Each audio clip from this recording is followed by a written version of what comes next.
Oh, hello there. Yes, well, it has become Thursday and I'm still waiting for that heat wave. Not today, maybe tomorrow.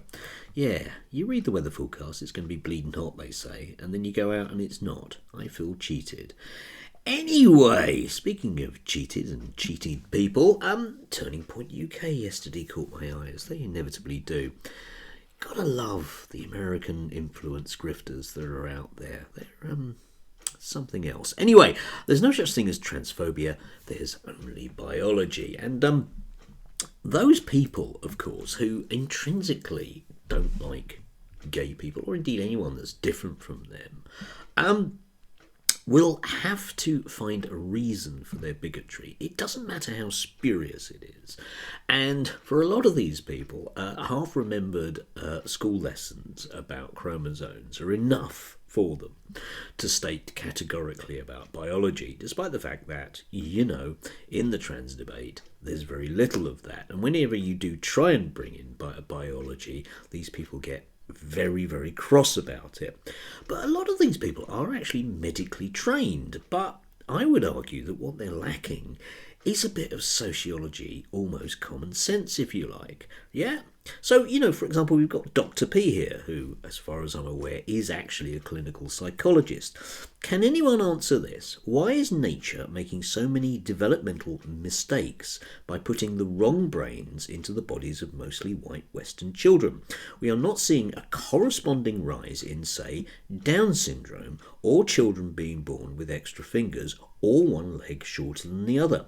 Why is it only this specific aspect of fetal development that's suddenly going disastrously wrong?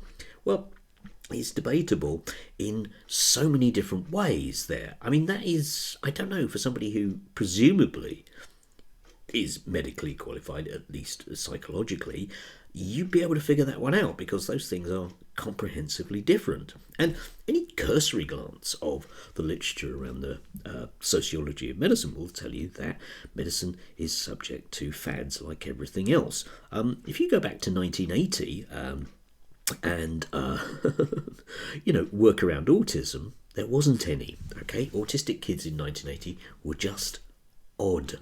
That was all you got out of it. Okay, I remember I went to school with some of them. No diagnosis of autism.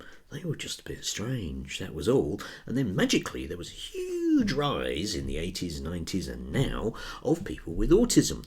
Where has it come from? Well, it's being diagnosed. Yeah, that's the way that works. It's not mysterious.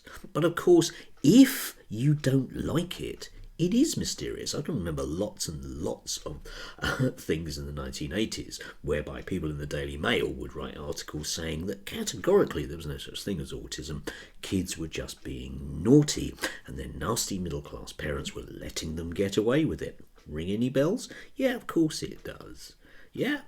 But of course, bigotry has to go somewhere. This is the important thing. It has to have that outlet, but it also has to have the veneer of legitimacy. Now, if we're going to have a debate, please let's do. I mean, I personally come from a sort of Marxist materialist position, and that's where I come from. And I think the reasons for this rise in young people are multifaceted and very complicated and involve an awful lot of societal things, as well as a level of innate biology, which it would be nice for people to get to the bottom of. So maybe we should research this rather than jumping up and down and screaming about flags at train stations, or just simply pretending that because we don't like gay people but can't say it anymore, that we're therefore going to pick on another group of people.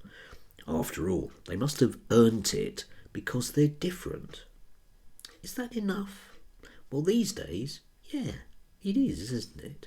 So long as I can hate somebody, then I'll feel better about myself. And that, in sociological terms, has a function in society. And lots of people with these opinions are, at heart, a kind of new right, sociologically minded functionalists. Yeah, this all serves a greater purpose, because they can go through their lives feeling that they're doing something to make people like them's lives better. don't really mind who gets squashed along the way. It's about them and how they feel. That's the key thing here. And at heart, that's the psychology and that's the biology. Anyway, do have a lovely Thursday.